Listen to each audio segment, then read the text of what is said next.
ഈ പിഴച്ച പിഴച്ചോർത്ത് കിടന്ന് ഉരുളരുത് ഒരു സംഗതിയുണ്ട്. ഒരു പിഴവ് പറ്റിക്കഴിഞ്ഞാൽ പറ്റിപ്പോയിട്ടുണ്ട് എന്ന് സമ്മതിക്കുക.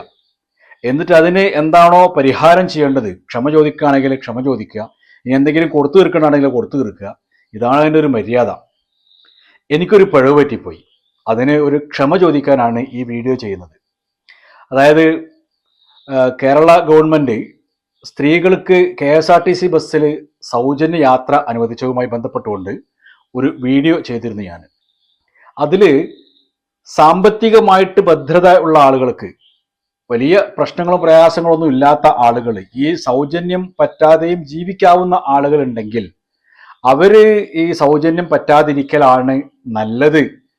ഒരു മാന്യതയുടെയൊക്കെ ഒരു ഭാഗമായിക്കൊണ്ട് അതാണ് നല്ലത് എന്ന് സൂചിപ്പിച്ചിരുന്നു.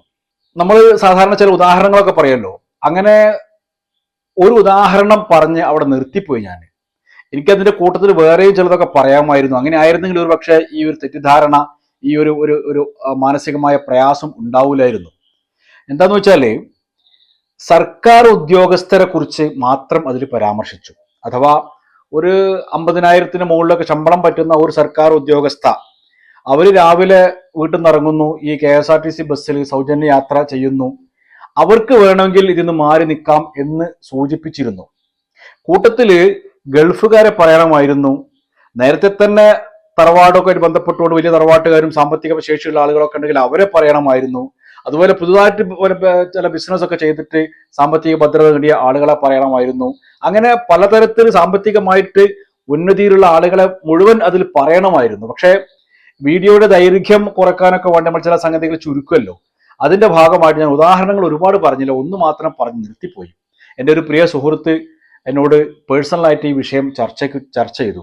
അദ്ദേഹം പറഞ്ഞു, വേറെയും ആളുകളൊക്കെ ഉണ്ടല്ലോ, അപ്പൊ അവരും ഇങ്ങനെ സൗജന്യം പറ്റുന്നില്ലേ എന്ന് ചോദിച്ചപ്പോൾ എനിക്കത് മനസ്സിലായി. ഞാൻ ഒരു വിഭാഗത്തെ മാത്രം പറഞ്ഞു പോയി എന്നുള്ളത്. അതുകൊണ്ട് ഞാൻ നിർവ്യാജം അതിന് മാപ്പ് ചോദിക്കുകയാണ്, ക്ഷമ ചോദിക്കുകയാണ്.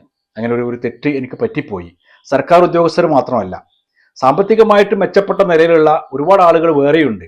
അവർക്കൊക്കെ ഈ ഒരു ആനുകൂല്യം തൽക്കാലം വേണ്ട എന്ന് വെക്കാവുന്നതും, ഒരുപക്ഷെ അവർ ബസ്സിൽ യാത്ര ചെയ്യുന്നില്ലെങ്കിൽ അത് വേറൊരു സംഗതി.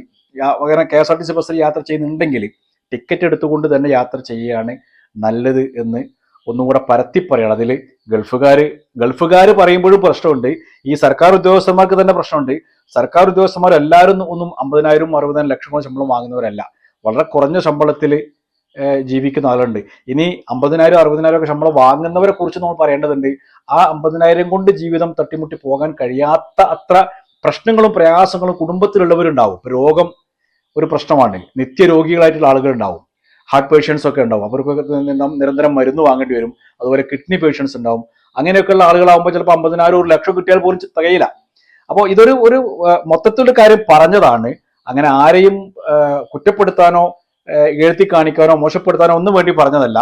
സാമ്പത്തികമായിട്ട് ഭദ്രതയുള്ള ആളുകൾ ഉണ്ടെങ്കിൽ അവര് ഇനി KSRTC ബസ്സിൽ സൗജന്യം മാത്രമല്ല, സർക്കാരുമായി ബന്ധപ്പെട്ടുകൊണ്ടോ മറ്റ് നാട്ടിലുള്ള NGO-കളൊക്കെ ആയിട്ട് ബന്ധപ്പെട്ടുകൊണ്ടോ കിട്ടുന്ന സൗജന്യങ്ങളൊക്കെ തന്നെ പറ്റുന്നതിന് മുന്നേ, അത് സ്വീകരിക്കുന്നതിന് മുന്നേ ഞാനിതിന് അർഹനാണോ, അല്ലെങ്കിൽ എന്നെക്കാൾ അർഹരായിട്ടുള്ളവർ എൻ്റെ പരിസരത്ത് എവിടെയെങ്കിലും ഉണ്ടോ എന്ന് ഒന്ന് ആലോചിക്കുന്നത് നല്ലതാണ് എന്ന് സൂചിപ്പിക്കുക മാത്രമേ ചെയ്തിട്ടുള്ളൂ.